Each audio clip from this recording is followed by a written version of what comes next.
ప్రభువైన యేసు క్రీస్తు యొక్క పరిశుద్ధ నామములో మీ అందరకు అమలాపురం హౌసింగ్ బోర్డు క్రీస్తు సంఘము మరియు కాకినాడ బాపూజీ నగర్ క్రీస్తు సంఘముల తరపున సత్య సువార్త అనే మా సువార్త కార్యక్రమాలకు స్వాగతం తెలియజేస్తున్నాను. ఇవాళ ధ్యానాంశం ఏమిటంటే మనుష్య కుమారుడు ఎవరు? ధ్యానాంశం మత్తయి సువార్త 16వ అధ్యాయం 13 నుంచి 19 వచనాలు. ప్రార్థన చేసుకుందాం. పరిశుద్ధుడైన తండ్రి, పరలోకమందున్న దేవ, నీ పరిశుద్ధ నామమునకు స్తోత్రాలు తెలియజేస్తుంది. మరిదిగో తండ్రి, మనుష్య కుమారుడు ఎవరు అనే అంశం మీద మాట్లాడకపోతుండగా నీవే నాతో ఉండి మాట్లాడమని క్రీస్తునామమున వేడుకుంటున్నాను తండ్రి. ఆమేన్. ధ్యానాంశం ఏంటంటే మనుష్య కుమారుడు ఎవరు?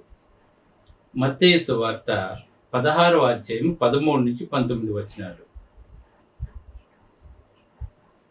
యేసు ఫిలిప్పుదైన కైసరయ ప్రాంతంలోకి వచ్చినప్పుడు మనుష్య కుమారుడు ఎవరని జనులు చెప్పుకొనొచ్చున్నారని తన శిష్యుని అడిగాడండి ఆయన. అంటే మనుష్య కుమారుడు అంటే దేవుని కుమారుడు శరీరధారిగా వచ్చాడు కనుక మనుష్య కుమారుడుగా పిలువబడ్డాడు. ఆయన దేవుని దగ్గర ఉన్నప్పుడు దైవత్వంలో ఆయన దేవుని ఈ లోకంలో ఉన్నప్పుడు దేవుని కుమారుడుగా పిలువబడ్డాడు. దైవత్వంలో ఆయన దేవుడే, దేవునితో సమానుడే. కానీ ఇక్కడికి వచ్చినప్పటికీ ఆయన దేవుని కుమారుడుగా పిలువబడ్డాడు. యెహోవాను తండ్రిని సంబోధించాడు. అంతేకాకుండా మనుష్య శరీరం దాల్చగడు కనుక మనుష్య కుమారుడుగా కూడా పిలువబడ్డాడు. అప్పుడు యేసు ప్రభువు అడుగుతున్నారు, తన 12 మంది శిష్యుని అడుగుతున్నారు, నా గురించి ఈ ప్రజలందరూ కూడా ఏమనుకుంటున్నారు? మనం ప్రకటిస్తున్నటువంటి బోధన వింటున్నారు కదా, మనం చేస్తున్నటువంటి ఆశ్చర్యకార్యాలను చూస్తున్నారు కదా అని అడిగినప్పుడు కొంతమంది అంటే ప్రజలు ఏమనుకుంటున్నారో చెప్తున్నాడండి. ఏమనుకుంటున్నారంట? కొందరు బాప్తిస్మం ఇచ్చి యోహాను అనుకుంటున్నారంట. ఎవరిని? యేసు ప్రభు అని. అంటే ఏ రోజు బాప్తిస్మం ఇచ్చి యోహానుని చంపేశాడు కనుక మరలా ఈ రూపంలో వచ్చాడు అని అనుకుంటున్నారట. అంటే బాప్తిస్మం ఇచ్చి యోహానుని కొందరు అనుకుంటున్నారు. కొందరైతేనేమో ఏలియా అని చెప్పి అనుకుంటున్నారు. కొందరైతే ఇర్మియా అని చెప్పి అనుకుంటున్నారు. మిగిలిన కొంతమంది ఏమనుకుంటున్నారు? ప్రవక్తలలో ఈయన ఎవరో ఒకరై ఉంటారని చెప్పి అనుకుంటున్నారని చెప్పాడండి. అంటే ఎందుకు ఎలాగ అనుకుంటున్నారు వీళ్ళు? ప్రజలు యేసుప్రభు వారిని ఇన్ని అద్భుతాలు చేస్తున్నా కూడా ఎందుకు ఎలా అనుకుంటున్నారు అని మనం ఒకసారి ఆలోచన చేసినట్లయితే మార్కు సువార్త 6:14లో హేరోదు అన్నాడు ఈ మాట, మనం చంపించేసినటువంటి ఈ యోహానేనా యేసుక్రీస్తు ప్రభు అని హేరోదు అన్నట్లుగా మనం చూస్తున్నాం అక్కడ. అలాగనే మలాకి 4వ అధ్యాయం 5 నుంచి 6 చూసినట్లయితే ఏలియా ఆత్మగలవాడు ఒకడు వస్తాడని చెప్పి అక్కడ రాయబడి ఉందండి. ఏలియా ఎటువంటి లక్షణాలు కలిగి ఉన్నాడో బాప్తిస్మం ఇచ్చే యోహాను కూడా అదే లక్షణాలు కలిగి ఉన్నాడు. కానీ వీళ్ళు గమనించలేదు. ఏలియా ఆత్మ అంటే బాప్తిస్మం ఇచ్చే యోహాను ద్వారా వచ్చిన సంగతి వాళ్ళు గ్రహించలేదండి. అయితే ఏమనుకుంటున్నారు? మరి కొంతమంది అయితే ఏలియా అని చెప్పి అనుకుంటున్నారు, మరికొంతమంది అయితే ఇర్మియా అని చెప్పి అనుకుంటున్నారు. ఎందుకు ఇర్మియా అని చెప్పి అనుకుంటున్నారు? తన ప్రజల కొరకు విలపించాడండి ఇర్మియా. అలాగనే ఇక్కడ యూదులందరి కొరకు ఆయన విలపిస్తున్నాడు కనుక ఇర్మియా అని చెప్పి అనుకుంటున్నారు. మరికొంతమంది అయితే ప్రవక్తలలో ఈయన కూడా ఎవరో ఒకరని చెప్పి అనుకుంటున్నారు. కానీ ఎవరికి కూడా క్లారిటీ లేదండి. ఆయన యేసుప్రభు దేవుడని, తండ్రి ఎదురు నుంచి వచ్చాడని, పాపము నిమిత్తము పాత నిబంధన గ్రంథంలో కన్యక గర్భవతి కుమారుని కంటుంది, అతనికి ఇమ్మానుయేలు పేరు పెడతారు. ఇమ్మానుయేలు అంటే దేవుడు మనకు తోడని. ఆ విషయాలు ఎవరికి కూడా తెలుసుకోవట్లేదండి. ప్రవచనాలు ఎవరు కూడా జ్ఞాపకం చేసుకోవట్లేదండి. వాళ్ళు ఆశ్చర్యకరుడు, ఆలోచనకర్త, బలవంతుడైన దేవుడు, యెషయా గ్రంథంలో చెప్పినట్లు ఏలయనగా మనకు శిశువు పుట్టెను, కుమారుడు అనుగ్రహించబడిన ఈ లేఖనాలు ఎవరూ కూడా అర్థం చేసుకోవట్లేదండి. చాలామంది దేవుని కుమారుడుగా చూడలేదండి. ఏమనుకుంటున్నారు? ఎవరో ప్రవక్త అనుకుంటున్నారు చాలామంది. ఇవాళ చాలామందికి యేసుక్రీస్తు ఎవరో తెలియదండి. ఇవాళ చాలామందికి ఈ మధ్యకాలంలో రాధా మనోహర్ దాస్ విచ్చలవిడిగా మాట్లాడుతున్నాడు. యేసు ప్రభుని శవానికి పూజిస్తున్నారేంటి? వీళ్ళకి ఎక్కడ మనతో పని ఏంటి? దాన్ని కొలగొట్టేయండి అని మాట్లాడుతున్నాడు. దేవరేశ్వరు వచ్చి మనం కొలగొట్టేయండి, తర్వాత చూసుకుందని మాట్లాడుతున్నాడండి. యేసు ప్రభు అతనికి ఎలా కనబడుతున్నాడు? ఒక శవంలా కనబడుతున్నాడండి. కానీ ఈ శవం అయితేనే కానీ తెలియదండి యేసు ప్రభు ఎవరు. అప్పుడు తెలుస్తుంది. ఇప్పుడు ఈ మాట్లాడేవాడు శవం అయితే, శవం అయిన తర్వాత అప్పుడు యేసుక్రీస్తు ఎవరు? శవమో దేవుని కుమారుడు ఆయన సింహాసనం మీద కూర్చుని తీర్పు తీస్తాడో, అప్పుడు అగ్నిజ్వాలలో వేతన పడుతున్నప్పుడు అప్పుడు తెలుస్తుందండి వీడికి.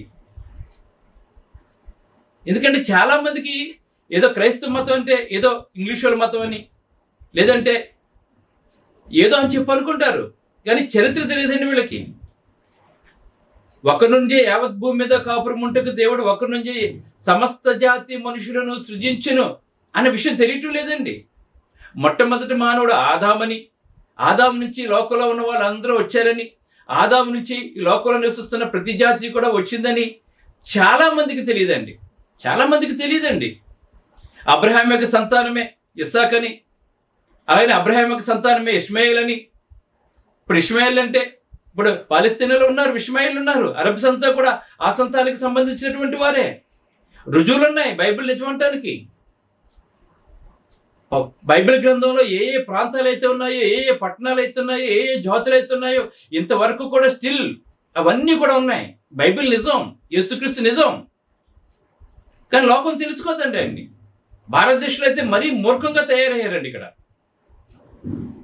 చాలామంది వక్రంగా మాట్లాడుతున్నారు ప్రభు అయిన యేసుక్రీస్తు వారి గురించి. తెలియదండి ఎవరను,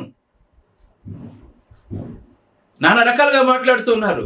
కానీ ఆయన నిజంగా దేవుని కుమారుడండి. ఆయన యావత్ ప్రపంచాన్ని నిర్మించినటువంటి వాడండి.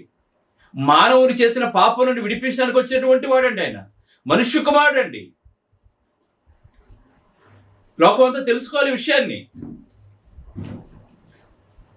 యేసుప్రభు పుట్టిన ప్రాంతం ఉంది, పుట్టిన జాతి ఉంది, తిరిగిన ప్రాంతాలు ఉన్నాయి.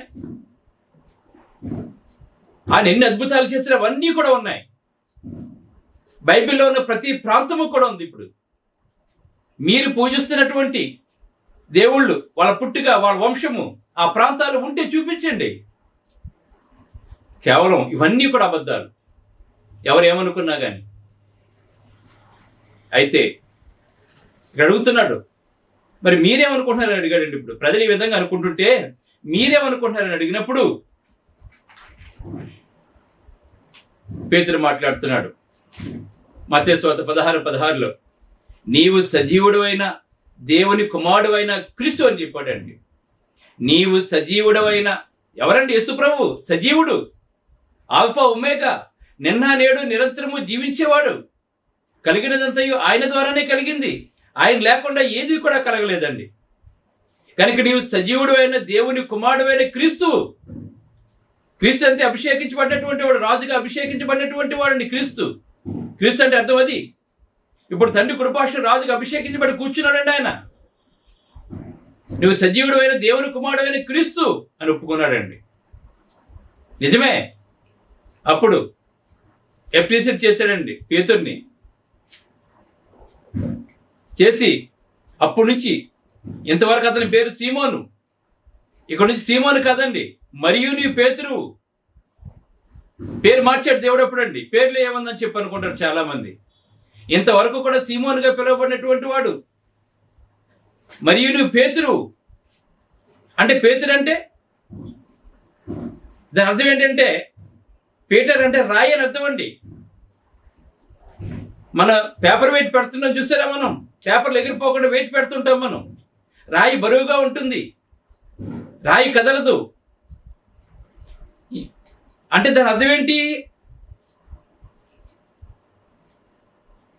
అంటే, గాలికి ఎటు పడితే అటు ఎగిరిపోకుండా ఒక స్థిరంగా నువ్వు నిలబడేవాడు, నీ విశ్వాసం స్థిరముగా ఉంటుంది అని పేతురికి ఏమని పెట్టంటే రాయి అని పేరు పెట్టాడు దేవుడు. అంటే పీటర్ అంటే అర్థం ఏంటి? రాయి. పెట్రా అంటే పెద్ద రాయి అని చెప్పి, ఈ బండ మీద నా సంఘమును కట్టుదు అని చెప్పి, పేతురు అంటే బండ మీద కాదండి, యేసు తన వైపు చూపించుకుని, అంటే బండ అంటే ఎవరు? క్రీస్తు. ఈ బండ మీద అంటే తను చూపించుకుని, ఈ బండ మీద నా సంఘమును కట్టుదును అని మాట్లాడుతూ, పాతాళలోక ద్వారములు దాని ఎదుట నిలువనేరు అని చెప్పాడండి. అంటే ఎవరైతే యేసుక్రీస్తు దేవుని కూడా ఒప్పుకుంటారో, ఆయన మన పాపల నుంచి లోకంలోకి వచ్చి ఒప్పుకుంటారో, ఎవరైతే బాప్సం పొందుతారో, ఎవరైతే దేవుడు సురక్తం ఇచ్చి సంపాదించి తన సంఘంలో ఉంటారో, ఎవరైతే క్రీస్తు సంఘ సభ్యులుగా ఉంటారో, ఎవరైతే అపోస్తుల బోధన అనుసరిస్తారో, ఎవరైతే అపోస్తులు చేసిన ఆరాధన చేస్తారో వాళ్ళ మాత్రము పాతాళలోక ద్వారముల వారి ముందు నిలవండి. ఈవేళ పుట్టగొడుగులో ఉన్నాయి అబద్ధపు సంఘాలు, ఎక్కడ పడితే అక్కడ ప్రారంభించబడిపోతున్నాయి. వేషధారణ, అబద్ధము, అసత్యము ఇవాళ ఎక్కడ పడితే అక్కడండి. దేవుని నామము లేని సంఘము దేవుని సంఘము ఎప్పటికీ కాదండి. నీ కొరకు పరలోకం నుండి శరీరానికి వచ్చేటువంటి వాడు క్రీస్తు, నీ కొరకు రక్తం కాచేటువంటి వాడు క్రీస్తు, నీ కొరకు మరణించినటువంటి వాడు క్రీస్తు, మన కొరకు సంఘాన్ని స్థాపించినటువంటి వాడు క్రీస్తు. ఈ బండ మీద నా సంఘమును కడుతున్నా, నా సంఘం అని చెప్తున్నాడు ఇక్కడ. నా అంటే క్రీస్తు. సంఘం ఆయన పేరు కలిగి ఉండాలి. ఇవాళ చాలా సంఘాలు దేవుని పేరు లేవు, దేవుని పేర్లు ఉండట్లేదండి. ఇవాళ ఇష్టం వచ్చిన పేర్లు పెట్టుకుని మేమందరం కూడా గొప్ప భక్తులు, మాకంటే గొప్పవారు లేరు, మా దగ్గరికి ఇన్ని వేల మంది వచ్చేస్తారని చెప్పి ప్రగల్భాలు పలుకుతున్నారు. దేవుని సంఘాలు క్రీస్తు నామము లేని సంఘము క్రీస్తు సంఘము కాదండి. అందుకే అది క్రీస్తు సంఘం అయి ఉండాలి. అందుకే క్రీస్తు సంఘములన్నీ మీకు వందనాలు చెప్తున్నా చెప్పి దైవలేఖనం తెలియజేస్తాను. మనకి ఇతర ఏ సంఘము కూడా వందనాలు చెప్తున్నట్లేదండి. మనకి బైబిల్లో ఉన్న ఏకైక సంఘం అండి అది. క్రీస్తు స్వరక్తం ఇచ్చి సంపాదించి తన సంఘము. ఆ సంఘములో కనుకున్నట్లయితే పాతాళలోక ద్వారం నేరు. అంటే నువ్వు నిత్య నరకానికి వెళ్ళవు, అగ్నిలోకి వెళ్ళవు, నువ్వు విశ్రాంతికి వెళ్తావు, నువ్వు తర్వాత పరలోకానికి వెళ్తావు. అది పేతురు ఒప్పుకున్నాడు. నీవు కూడా క్రీస్తు సంఘం నిజమని, యేసుక్రీస్తు దేవుని కుమారుడని, ఆయన మన పాపం నుంచి లోకానికి వచ్చాడని నమ్మి బాప్తిసం పొందిన రక్షించబడిన, నమ్మని వారికి శిక్ష విధించబడని చెప్పి యేసు ఆజ్ఞాపించాడు గనక మీరు సర్వ సృష్టికి వెళ్ళి సువార్తను ప్రకటించండి. తండ్రి యొక్కయు కుమారుని యొక్కయు పరిశుద్ధాత్మ యొక్క నామములో పాప క్షమాపణ నిమిత్తం బాప్తిస్మం ఇవ్వుడి అని చెప్పాడు గనక ఆ ప్రకారంగా ఎవరైతే చేస్తారో, ఆ దినము సమీపించిన కొలదికి సమాజంగా కూడుకుంటూ ఎవరైతే మానకుండా ఉంటారో, ఎవరైతే ఆత్మతో సత్యముతో మాత్రమే ఆరాధిస్తారో, ఎవరైతే యథార్థంగా మాత్రమే ఆరాధిస్తారో అటువంటి వారికి మాత్రమే పరలోకంలో పాలుంది. కానీ లేదంటే పాతాళానికి వెళ్ళిపోతారని అందరూ కూడా. కనుక అక్కడికి వెళ్లకుండా ఉండాలి. అందుకే పేతురు నీవు సజీవుడైన దేవుని కుమారుడైన క్రీస్తుని ఒప్పుకున్నాడండి. పెంతెకొస్తేనే పండగ రోజున అదే చెప్పాడు, ఆ వాస్తవాన్ని చెప్పాడు. మీరు సిలువ వేసిన ఈ యేసునే దేవుడు క్రీస్తుగాను ప్రభుగాను నియమించాను. పాతాళం ఆయన ఏమి చేయలేకపోయింది, తిరిగి లేచాడు, మనందరికీ కనిపించాడు, మనందరం చూస్తుండగానే పరలోకానికి ఆరోహణం అయిపోయాడు. ఆయన ఏ రీతిగా వెళ్తున్నాడో మళ్ళీ అదే రీతిగా వస్తానని చెప్పాడు. ఇప్పుడు తండ్రి కృపాశుడు కూర్చున్నాడు అని చెప్పినప్పుడు 3,000 మంది బాప్తిసం పొందారు. 3,000 మందితో నా సంఘమును ఏ సంఘము కడతానో ఆ సంఘం ప్రారంభించబడింది. అదే క్రీస్తు సంఘము. అపోస్తలులు అందరూ కూడా క్రీస్తు సంఘమే. బైబిల్ రాసిన వారందరూ, కొత్త నిబంధన రాసిన వారందరూ కూడా క్రీస్తు సంఘమే. మరి ఇతర ఏ డినామినేషన్ కూడా లేదండి. అందుకే అపోస్తలుల బోధ యందు వాళ్ళు జీవించారండి. వాళ్ళు రొట్టె విరిచారు, ప్రార్థించారు, వాక్యాన్ని విన్నారండి వాళ్ళు.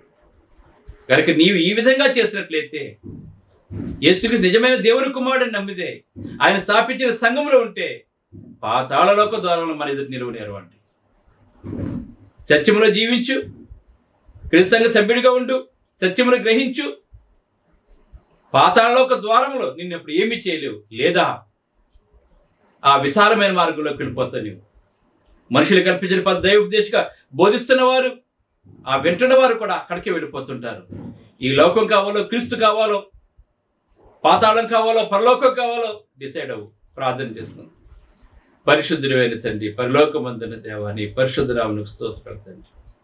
ఒక చక్కటి వర్తమానం ప్రభా, మా ప్రియులు గ్రహించి సత్యం తెలుసుకునేలా చేయమని వేడుకుంటూ ప్రభా, ఏ ఒక్కరూ నిత్య నరకానికి వెళ్లకుండా, అబద్ధ బోధనకు గురి కాకుండా చేసి ప్రభా నిత్యజీవనకు వారసులుగా ఉండేలా చేయమని క్రీస్తుని వేడుకుంటున్నాం తండ్రి. ఆమేన్. మీ అందరికీ వందనములు. బ్రదర్ జార్జ్ రాజు వారా, church of Christ, housing board, Amalapuram, near KIMS medical college, Konaseema district, 523201. Mobile number 9848730355, 92933174174. Email ID georgerajuvara@gmail.com. Website www.helpingforpoor.com.